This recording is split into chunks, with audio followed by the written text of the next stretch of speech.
Halo semuanya, selamat datang lagi di sesi eksplorasi kita. Pernah kepikiran gak sih, rahasia besar apa yang mungkin aja terkubur tepat di bawah telapak kaki kita sehari-hari? Hari ini, kita bakal bongkar tuntas salah satu penemuan evolusi paling epik di dunia yang kejadiannya ada di wilayah kita sendiri. Kita akan mengupas tuntas misteri di balik manusia Jawa. Yuk, kita mulai perjalanan menakjubkan ini. Oke, mari kita selami ini. Coba bayangin sebentar. Apa sih hubungannya antara seorang dokter Belanda, sebuah sungai di Jawa Timur, dan sejarah panjang evolusi umat manusia? Ini tuh bukan sekedar catatan sejarah berdebu, teman-teman. Ini adalah cerita detektif sains yang beneran mendebarkan, di mana potongan puzzle purba ini pelan-pelan keungkap buat ngejawab dari mana asalnya kita semua. Bagian pertama, penemuan di Bengawan Solo. Kita putar waktu mundur ke tahun 1891. Bayangin ya, kita lagi ada di pinggiran sungai Bengawan Solo yang tenang, tepatnya di Trinil, Jawa Timur. Disinilah kita ketemu sama aktor utama kita, Eugene Dubois. Dia ini seorang dokter dan ahli anatomi asal Belanda yang rasa ingin taunya tuh luar biasa banget. Dia datang jauh-jauh ke sini bukan buat nyari emas ya, tapi buat nyari sesuatu yang jauh lebih berharga buat ilmu pengetahuan. Dan tanpa disengaja, pas dia mulai menggali di Trinil, dia membuka tabir misteri yang bakal ngubah wajah sains selamanya. Mirip kayak detektif yang lagi meriksa tempat kejadian perkara, Dubois nemuin beberapa petunjuk fisik yang udah lama banget terkubur. Petunjuknya itu berupa tulang paha atau femur, lalu ada tempurung kepala, dan beberapa gigi. Buat orang awam yang numpang lewat ya, ini mungkin kelihatan kayak tulang biasa aja. Tapi, buat mata ahli anatomi kayak Dubois, wah, ini harta karun yang nyimpen cerita epik. Jadi, poin krusialnya ada di sini. Tulang paha yang dia temuin itu langsung ngebuktiin satu fakta yang benar-benar bikin kaget ilmuwan zaman itu. Tulang ini dengan sangat jelas nunjukin anatomi makhluk yang udah jalan tegak pakai dua kaki.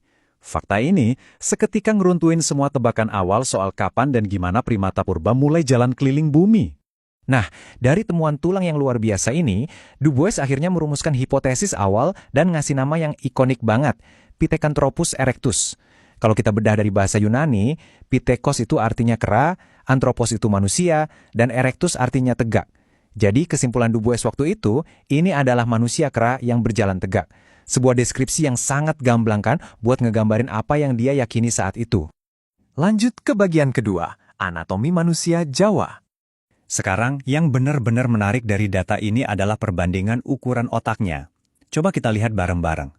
Kelompok kera itu rata-rata punya volume otak sekitar 400-600 cm3. Kalau kita, manusia modern, ada di kisaran 1350 cm3.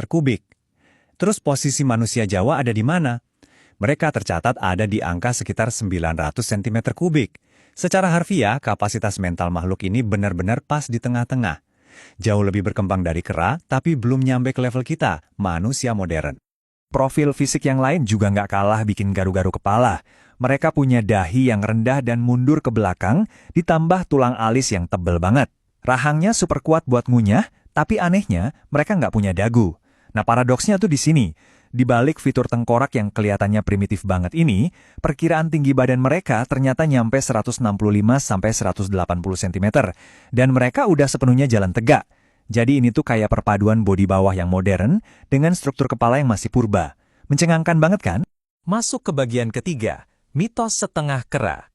Dengan kombinasi fisik yang sangat kontras antara kera dan manusia tadi, gampang dipahami kenapa kesimpulan awal waktu itu agak sedikit meleset. Karena anatomi mereka yang kelihatannya terjebak di tengah ini, dunia sains waktu itu langsung ngecap manusia Jawa sebagai missing link, alias mata rantai yang hilang. Mereka mikirnya simpel aja, ini tuh jembatan evolusi langsung dari kera ke manusia modern. Alhasil, status mitos manusia setengah kera ini nempel kuat banget di temuan Dubois selama bertahun-tahun. Tapi, tunggu dulu. Coba kita pikirin kritis sedikit.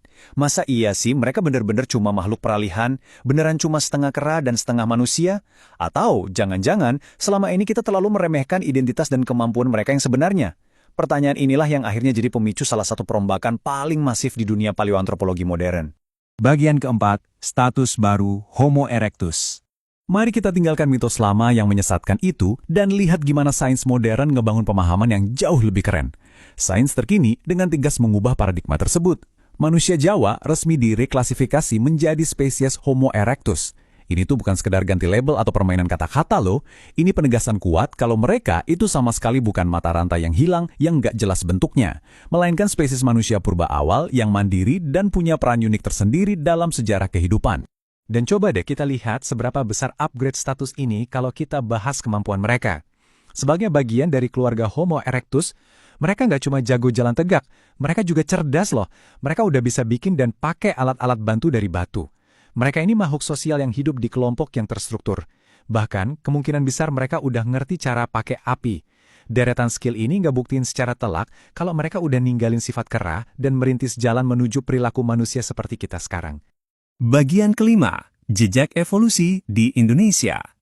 Sekarang, mari kita tarik perspektifnya jadi lebih luas. Kenapa sih semua rentetan sejarah ini penting banget buat kita hari ini?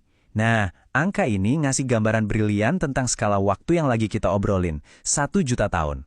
Bukti keberadaan Homo erectus di sini meyakinkan kita kalau manusia purba itu nggak cuma sekedar mampir, tapi benar-benar hidup, beradaptasi, dan bertahan dari kerasnya alam di Pulau Jawa sejak lebih dari 1 juta tahun yang lalu.